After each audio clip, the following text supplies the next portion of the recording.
Hey folks, Brian Blessing coming to you from Las Vegas, and this will be a fun video for me, one of my favorite sports, and I think a great wagering opportunity that's available to us each and every week, and that's the PGA Tour. Specifically, we're going to talk about the odds to win the Masters, and these are numbers that have been up since the last major last year after the PGA. But of course, we've got the players back in action. You start to look at current form. There have been some movement in terms of these numbers. Follow along on Twitter at Bang the Book.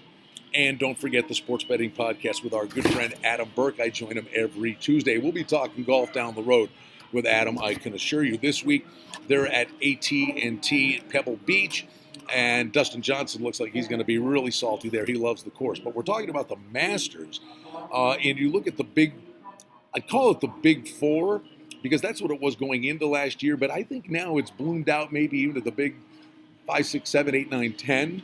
But the Big Four would be Spieth and Dustin Johnson 7-1. We know that Spieth certainly knows every blade of grass at the Masters, has been in contention virtually every year he's played there. And Dustin Johnson was number one in the world before he hurt his back at Augusta last year. Who knows what he'd have done?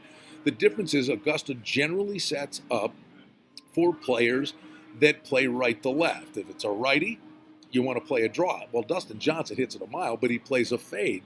That's why lefties have always been very successful in recent years at the Masters. Mike Weir, Phil Mickelson, Bubba Watson, because they can play a power fade around most of the track at Augusta National. Rory McIlroy has an opportunity for this Grand Slam. This is the one that he'll always point for. And current form, he's fine. Did pretty well over in Dubai.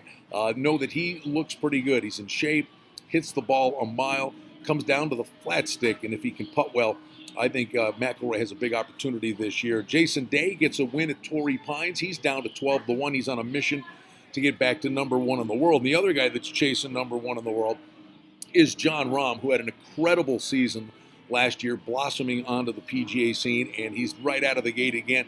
The kid is fearless. He hits it a mile. The only thing that holds him back sometimes is his temperament. He was in contention the last few weeks. This past week, he got a little frisky and fiery in Phoenix, but man, he hits it far, and he has an incredible putting stroke. So Jon Rahm, all the way down to 15-1, along with Ricky Fowler and Justin Rose. Matsuyama's at 20-1 again. He's a guy that plays a fade, so maybe diminishes his chances at Augusta. Some of the other price plays that you take a look at, Mickelson 30-1 is in good form, played really well in Phoenix, and he knows every blade of grass. And again, the course sets up for a player that can move it consistently from right to left. And Mickelson has every shot in his bag, but more than anything, he still remains the most unbelievable player with the short game on the planet. And if he's putting the ball well, Mickelson is not crazy at 30-1. Tommy Fleetwood almost had an opportunity to win the U.S. Open last year, won the race to Dubai. He's 40-1. Mark Leishman, the Australian, he was 80-1, but current form, he's in it most weeks now.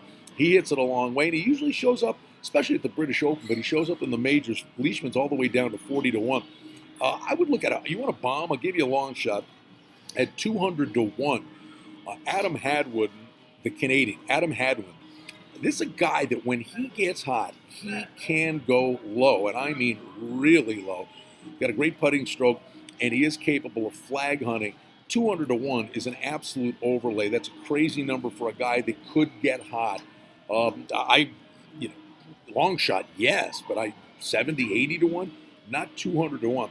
Xander Schauffele's another guy that you got to watch. I think he's a young guy that's taking a step forward. Again, kicking the door down, getting your first major is a completely different animal. He's at 60-1. Charlie Hoffman was in contention last year at the Masters. The difference with Charlie Hoffman's game in recent years, he was an ATM machine on Sundays. He'd be 12 shots out of it, and he'd shoot a 64. He'd go all the way up and finish third or fourth, and cha-ching, cha-ching, cha-ching, but he never won. Now he's learned how to close the door a little bit. Charlie Hoffman's interesting. 100-1, the opening number. He is down to 80-1. And then Gary Woodland just won in Phoenix, and he's worked on changing his putting stroke and his short game. He's always hit it a mile, but he's got confidence and comes off a win. And know that if he gets one more win or he's in contention again, that 100 that went down to 80 will come down even further. And then, of course, former champs, you got to look at Bubba Watson, Louis Oosthuizen at 50-1. knowing your way around Augusta National certainly matters. So people are going to start to focus on golf, wrapping up the California swing. They go to Florida before you know it, April 5th through the 8th. My favorite event, bar none, of the entire year, the first major at the Masters. And the odds have been up for a while, and they're starting to move. And we got you covered here at bangthebook.com.